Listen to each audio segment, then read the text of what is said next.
नमस्कार सभी को दोस्तों, आज के वीडियो में हम बात करेंगे भारतीय सेना अम्बाला द्वारा निकाली गई भर्ती के बारे में। दोस्तों, मुख्यालय पंजाब, हरियाणा और हिमाचल प्रदेश सब एरिया द्वारा यह भर्ती निकाली गई है, जिसके लिए भारत के किसी भी राज्य का कोई भी आवेदक अपना आवेदन भेज सकता है। यानी कि अखिल भारतीय आधार पर यह भर्ती है।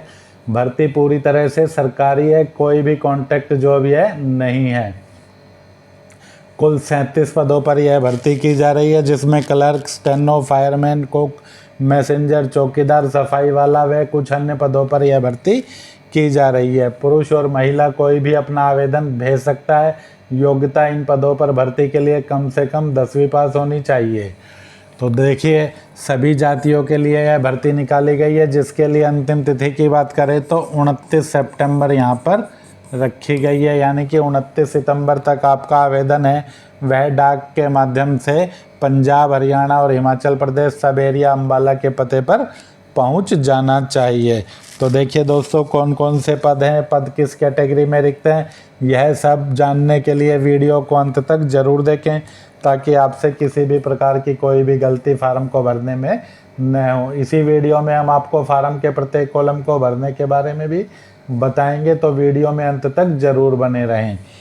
सबसे पहले बात करें मैसेंजर की, तो मैसेंजर के कुल 15 पद हैं, जिसके लिए आयु है 18 से 25 वर्ष। वेतनमान की बात करें तो 18,000 से 56,900 और योग्यता की बात करें तो कम से कम 10वीं पास। इसके अलावा आपके पास कोई योग्यता है तो भी ठीक है, नहीं है तो कम से कम 10वीं पास आप होने ही चाहिए। इन पदों के लिए आप किसी भी वर्ग में आवेदन कर सकते हैं। UR, OBC, SC, ST, EWS, ESM, कोई भी इन पदों के लिए अपना आवेदन भेज सकता है। दोस्तों, एक बात और ध्यान आपको रखनी है, कुल मिलाकर ये 10 तरह के पदों पर भर्ती की जा रही है, लेकिन आप सिर्फ किसी भी एक पद के लिए ही अपना आवेदन भेज सकते हैं। यह नहीं है कि आप मैसेंजर के लिए भी आवेदन कर दें और एक आवेदन आप सफाई वाला या अन्य किसी पद के लिए कर दें, या एक से अधिक आवेदन कर दें। आप सिर्फ एक ही पद के लिए आवेदन कर सकते हैं। वह आपको देख लेना है कि आप किस पद के लिए योग्यता रखते हैं, तो सिर्फ एक ही पद के लिए आप आवेदन कर सकते हैं। यदि आप एक से अधिक पदों के लिए आवेदन करेंगे तो आपके सभी आवेदन हैं वह रद्द कर दिए जाएंगे। तो इस बात को आप विशेष रूप से ध्यान रखें फार्म भरते समय कि आपको कौन से पद के लिए फार्म भरना है। आगे बात करें मजदूर की, तो मजदूर के कुल 3 पदों पर यह भर्ती की जाएगी, जिसके लिए सिर्फ यूआर और ओबीसी वर्ग में आवेदन किया जा सकता है। यूआर वर्ग के लिए आयु है वह 18 से 25 रहेगी, किंतु यदि आप ओबीसी वर्ग में आवेदन करते हैं तो आयु में आपको 3 साल की छूट मिलेगी। तो यहाँ पर ओबीसी के लिए आयु है वह 18 से 28 वर्ष हो जाएगी। वेतनमान की बात करें तो 18,000 से 56,900 और योग्यता की बात करें तो कम से कम 10वीं पास। इसके अलावा 12वीं पास, बीए पास, कुछ भी योग्यता है तो भी आप आवेदन कर सकते हैं। अगला पद है रेंज चौकीदार का। रेंज चौकीदार के कुल 2 पद हैं। इसके लिए आप यूआर वर्ग में आवेदन कर सकते हैं और एससी वर्ग में आवेदन कर सकते हैं। यूआर वर्ग के लिए जो आपकी आयु रहेगी वह 18 से 25 वर्ष रहेगी, किंतु यदि आप एससी वर्ग में आवेदन करते हैं तो 5 साल की छूट लगाकर आपकी अधिकतम आयु 30 वर्ष हो जाएगी। वेतनमान की बात करें तो 18,000 से 56,900 और योग्यता की बात करें तो कम से कम 10वीं पास। अगला पद है गार्डनर का। गार्डनर के भी कुल 2 पदों पर यह भर्ती की जा रही है। गार्डनर के लिए चाहे आपका जाति वर्ग कुछ भी है, आप सिर्फ यूआर वर्ग में ही आवेदन कर सकते हैं। यदि आप ओबीसी हैं, एससी हैं, एसटी हैं, ईडब्ल्यूएस हैं, तो भी आप गार्डनर के लिए यदि आवेदन करना चाहते हैं तो सभी के लिए आयु है वह 18 से 25 वर्ष यहाँ पर रहेगी। यानी कि आपको यहाँ पर आयु की छूट नहीं मिलेगी, क्योंकि पद है वह यूआर वर्ग में रिक्त हैं। वेतनमान की बात करें तो 18,000 से 56,900 और योग्यता की बात करें तो केवल 10वीं पास। इसके अलावा गार्डनर है तो माली के ट्रेड का आपको ज्ञान भी होना चाहिए। इसके बाद अगले पद की बात करें तो सफाई वाला के कुल 3 पद हैं, जिसके लिए आप यूआर वर्ग में आवेदन कर सकते हैं, ओबीसी वर्ग में आवेदन कर सकते हैं और ईडब्ल्यूएस वर्ग में आवेदन कर सकते हैं। आयु की बात करें तो 18 से 25, वेतनमान 18,000 से 56,900 और योग्यता इन पदों के लिए आपकी 10वीं पास है।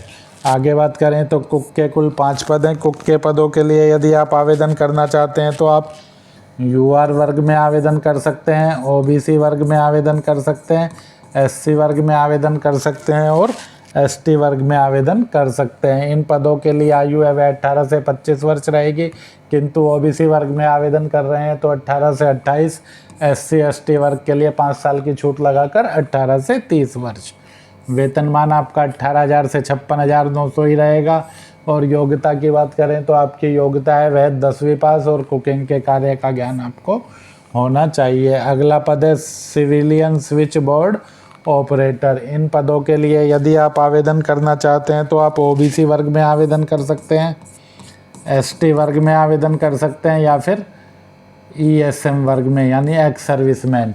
यानी स्विच बोर्ड ऑपरेटर के लिए सिर्फ ओबीसी, एसटी या एक्स सर्विसमैन ही आवेदन कर सकते हैं। आयु की बात करें तो 18 से 25 रहेगी, किंतु ओबीसी वर्ग में आवेदन कर रहे हैं तो 28 वर्ष, एसटी वर्ग में आवेदन कर रहे हैं तो 18 से 30 वर्ष। इसी तरह यदि एक्स सर्विसमैन आवेदन कर रहा है तो जो भी उसने सेवा की है भारतीय सेना में, आर्मी, नेवी, एयरफोर्स में, वह उसकी एज में से घट जाएगी, साथ में 3 साल की छूट और मिल जाएगी।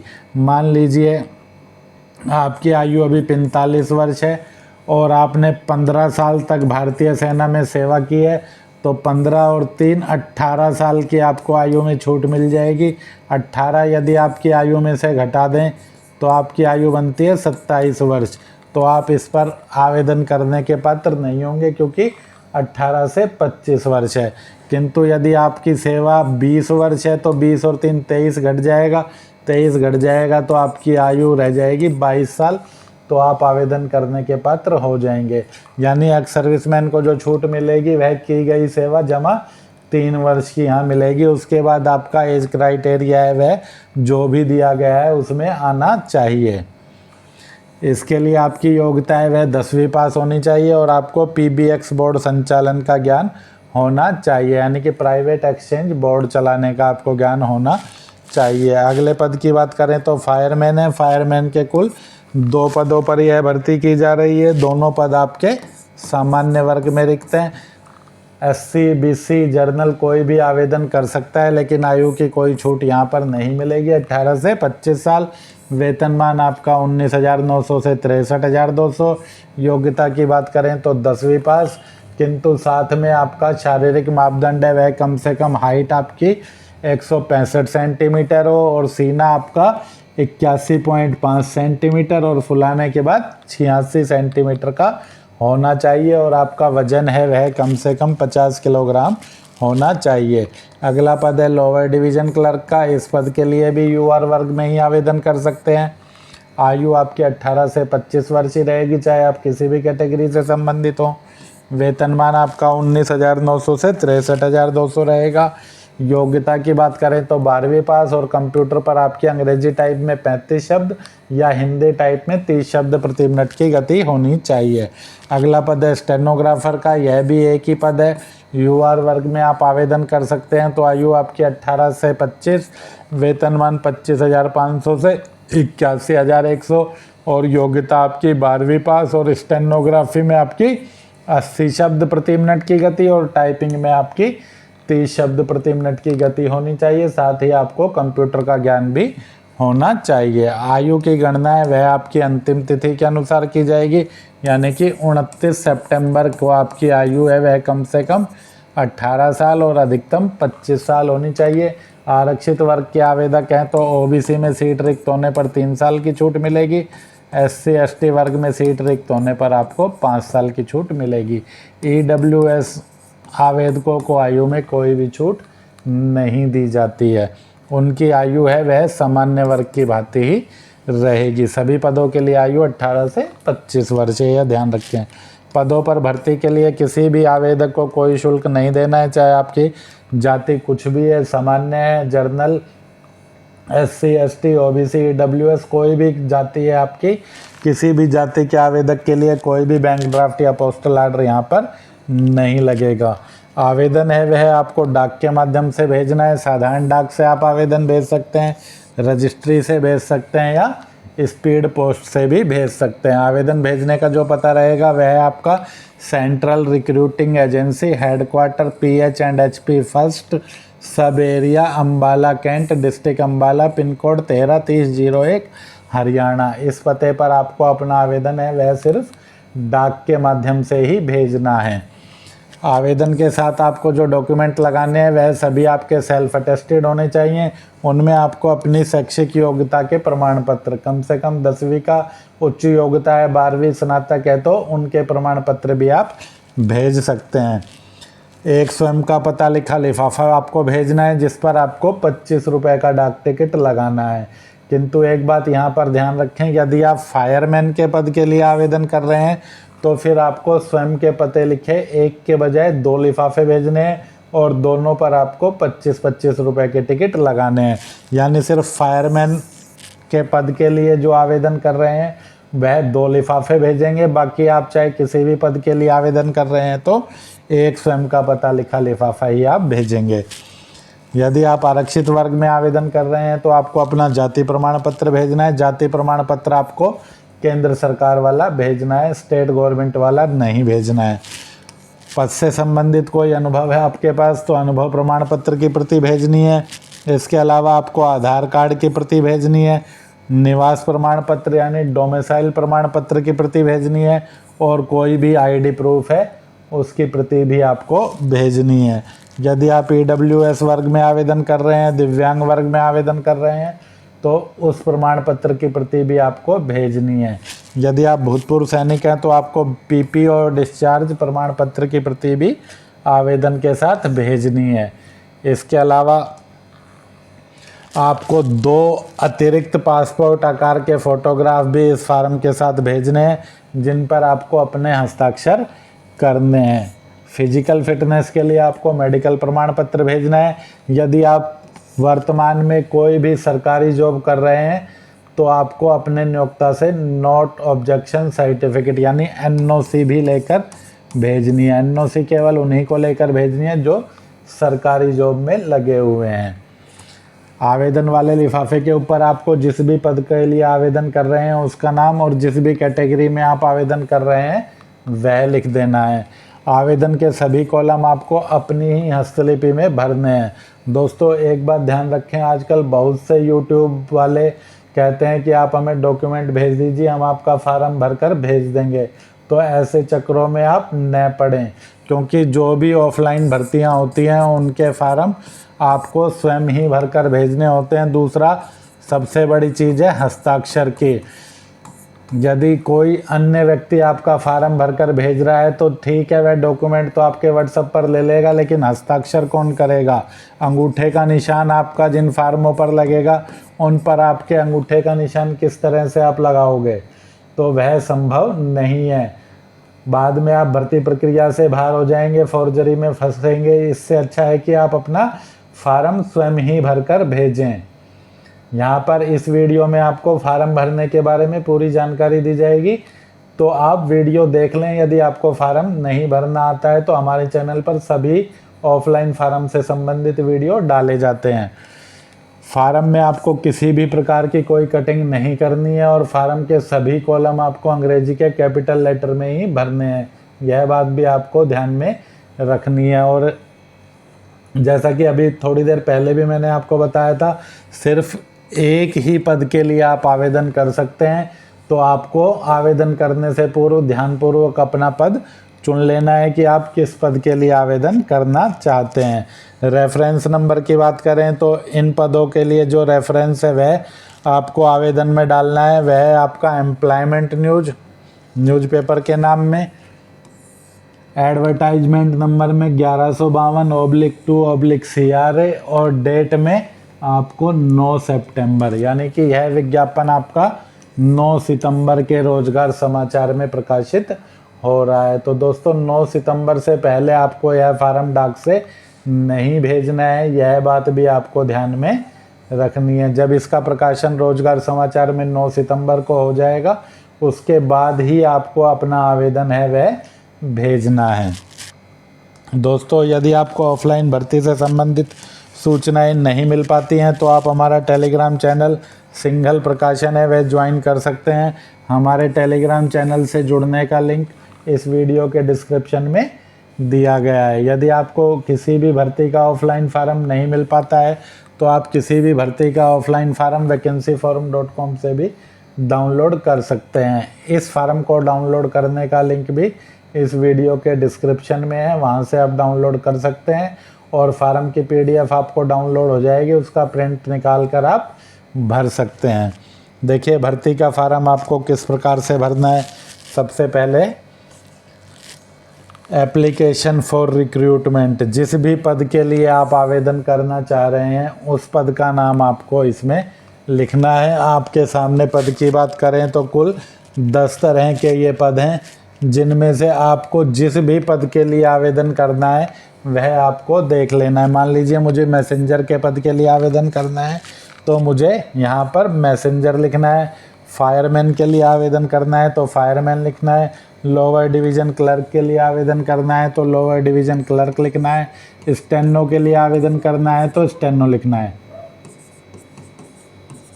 तो मैं यहाँ पर जैसे मैसेंजर के लिए आवेदन कर रहा हूँ तो मैसेंजर मैंने यहाँ पर लिख दिया है।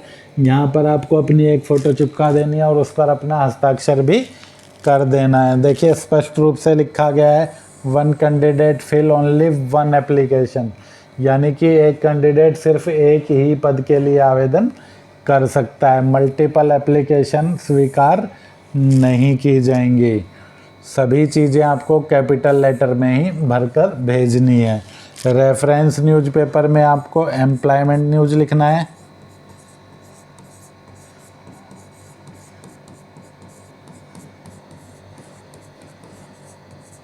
एडवर्टाइजमेंट नंबर में आपको जो एडवर्टाइजमेंट नंबर अभी आपको विज्ञापन में मैंने दिखाया था वह लिखना है। और डेट में आपको 9 सितंबर लिखना है।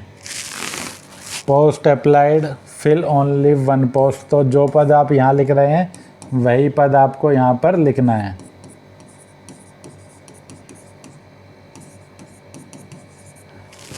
Name of candidate in block letter, जो भी आपका नाम है वह आपको यहाँ पर लिख देना है।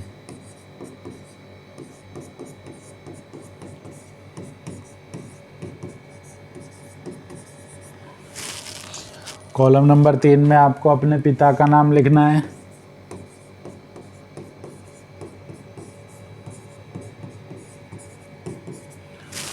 कॉलम नंबर 4 में आपको अपने माँ का नाम लिखना है।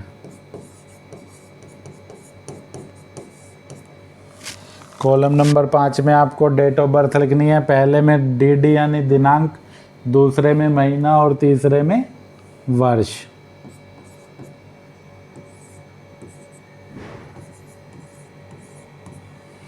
इसके बाद आगे कॉलम में बात करें तो छठा कॉलम जेंडर है। पुरुष आवेदक मेल लिखेंगे, महिला आवेदक इसमें फीमेल लिखेंगी। इसके बाद age on last date of prescribed received of application, अंतिम तिथि के अनुसार आपकी आयु कितने साल, कितने महीने और कितने दिन हो गई है वह गणना करके आपको इसमें लिख देना है। जैसे मेरी उम्र 22 साल 6 महीने और 14 दिन हो गई है। नेशनलिटी में इंडियन और रिलीजन में जो भी आपका धर्म है वह आपको लिख देना है। कॉरेस्पोंडेंस एड्रेस, यदि मकान नंबर है तो आपका लिख दें, वरना इसमें डैश लगा दें। गली नंबर कोई है तो वह विलेज, यदि आप विलेज में नहीं रहते शहर में रहते हैं तो अपने शहर का नाम यहाँ पर लिख दें। जो भी आपका डाकघर है वह लिखें, जो भी आपकी तहसील है वह लिखें, जो भी आपका डिस्ट्रिक्ट है वह लिखें, यानी ज़िला, स्टेट यानी राज्य और आपका पिन कोड। सभी सूचनाएं आपको अंग्रेजी के कैपिटल लेटर में ही भरनी है। एड्रेस फॉर कॉरेस्पॉन्डेंस यानी पत्राचार का पता। कॉलम नंबर 10 परमानेंट एड्रेस यानी स्थायी पता। आपका स्थायी पता जो भी है वह आपको कॉलम नंबर 10 में कॉलम नंबर 9 की तरह ही भर देना है। यदि दोनों पते आपके एक जैसे ही हैं तो आपको दोनों में सेम ही भर देना है। इसके बाद कॉलम नंबर 11 की बात करें तो मोबाइल नंबर और ईमेल आईडी, यहाँ पर आपको जो भी आपका मोबाइल नंबर है वह लिख देना है और जो भी ईमेल आईडी है वह आपको यहाँ पर लिख देनी है। ईमेल आईडी चाहें तो आप स्मॉल लेटर में लिख सकते हैं, किंतु आप कैपिटल लेटर में ही लिखें तो बेहतर होगा ताकि वह समझ में अच्छी तरह से आ जाए। कॉलम नंबर 12 शैक्षिक योग्यता से संबंधित है। सबसे पहले सीरियल नंबर में आपको 1 लिखना है, क्वालिफिकेशन में matric. Name of school college, जिस भी स्कूल से आपने 10वीं की परीक्षा पास की है उस स्कूल का नाम।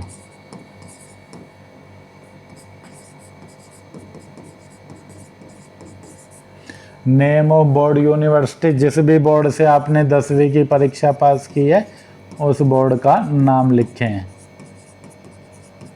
परसेंटेज ऑफ मार्किंग 2 डेसिमल, 2 दशमलव अंकों तक आपको अपनी 10वीं का प्रतिशत लिखना है। डिवीजन में फर्स्ट सेकंड थर्ड जो भी आपके डिवीजन है यानी 60% से ऊपर है तो फर्स्ट डिवीजन। यदि आपकी योग्यता 10वीं से अधिक है तो 10+2 का इसमें विवरण दें। 10+2 का आपका कौन सा स्कूल था?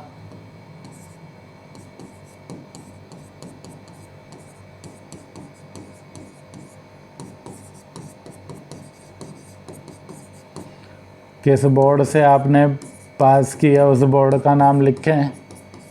इसी तरह से 10वीं 12वीं का प्रतिशत आपको लिखना है, डिवीज़न आपको लिखना है। यदि आपकी योग्यता ग्रेजुएशन है तो इसमें ग्रेजुएट यानी BA BCom BSc जो भी आपने किया उसका विवरण दें। यहाँ पर कॉलेज का नाम लिखें, यहाँ पर अपनी यूनिवर्सिटी का नाम, प्रतिशत और डिवीज़न, यह सब आपको भर देना है। उसके बाद कॉलम नंबर 13 की बात करें तो आप किस कैटेगरी में आवेदन कर रहे हैं उस कैटेगरी वाले बॉक्स में आपको टिक लगा देना है। यदि आप UR के अलावा अन्य किसी भी वर्ग में आवेदन कर रहे हैं OBC SC ST EWS तो आपको अपना जाति प्रमाण पत्र इनसे संबंधित होने का वह केंद्र सरकार वाला लगा देना है। कॉलम नंबर 14 की बात करें, if applied for reservation for ex serviceman, यानी कि यह कॉलम एक्स सर्विसमैन के लिए है।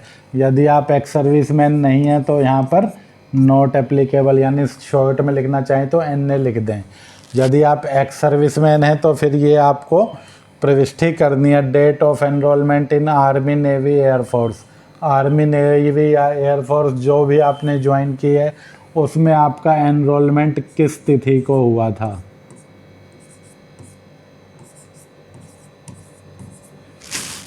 डेट ऑफ रिटायरमेंट, आपका रिटायरमेंट यानी आपका डिस्चार्ज कब हुआ है।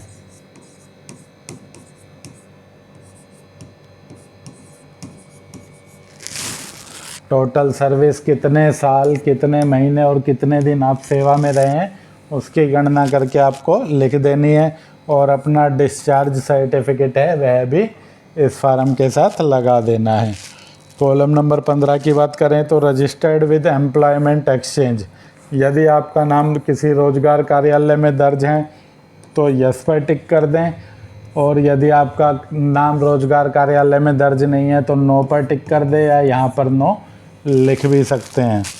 यदि आपने यस पर टिक किया है तो फिर आपको रोजगार कार्यालय में जो आपका पंजीकरण संख्या है वह यहाँ पर लिखनी है और कहाँ पर आपका नाम दर्ज है, जैसे रेवाड़ी में दर्ज है, दिल्ली में दर्ज है, गुड़गांव में दर्ज है, कहाँ पर आपका नाम दर्ज है वह आपको यहाँ पर लिख देना है। कॉलम नंबर 16 की बात करें तो यदि आप सेंट्रल गवर्नमेंट एम्प्लॉय हैं तो कॉलम नंबर 16 आपको भरना है, वरना इस पर आपको नो टिक कर देना है और नीचे कोई डिटेल आपको नहीं डालनी है।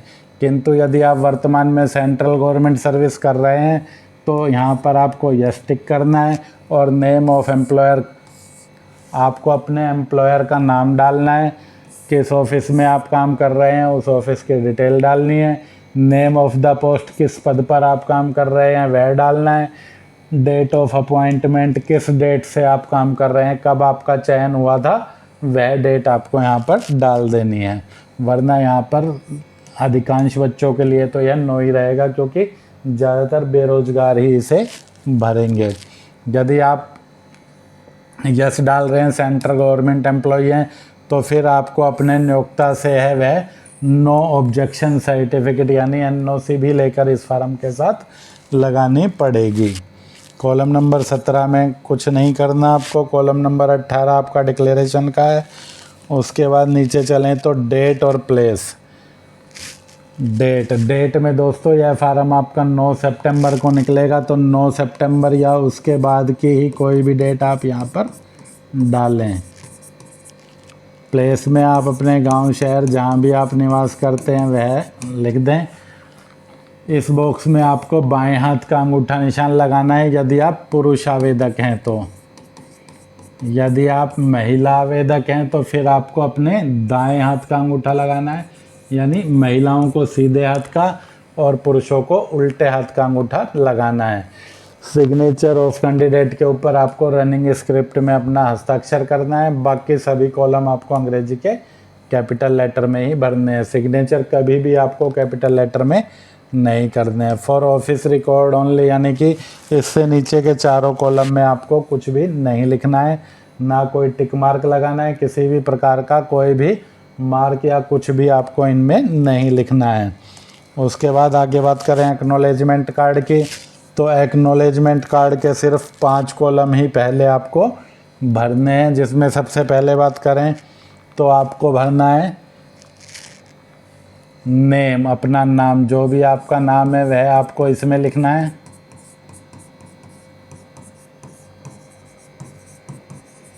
उसके बाद डेट ऑफ बर्थ, जो भी आपकी जन्म तिथि है वह आपको इसमें लिख देनी है। फादर्स नेम, जो भी आपके पिता का नाम है वह आपको इसमें लिख देना है।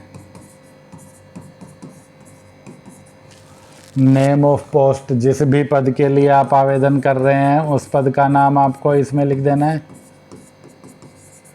यहाँ पर फ़ोटो चिपकाना है और फ़ोटो पर अपना हस्ताक्षर भी कर देना है। आधा हस्ताक्षर फ़ोटो पे और आधा पेपर पर आ जाना चाहिए। कॉलम नंबर 5 में आपको अपना पता लिख देना है, जैसे भी आपने फार्म में लिखा है। 6 नंबर और 7 नंबर कॉलम में आपको कुछ भी नहीं करना है। यह जब कॉल लेटर आपके पास आएगा तो डिपार्टमेंट आपको भरकर और मोहर लगाकर भेज देगा। तो दोस्तों वीडियो में अंत तक बने रहने के लिए धन्यवाद। यदि आपको वीडियो पसंद आई हो तो वीडियो अपने दोस्तों में शेयर कर दें, वीडियो को ज़्यादा से ज़्यादा लाइक करें। मिलते हैं जल्दी अगली वीडियो में। जय हिंद, जय भारत।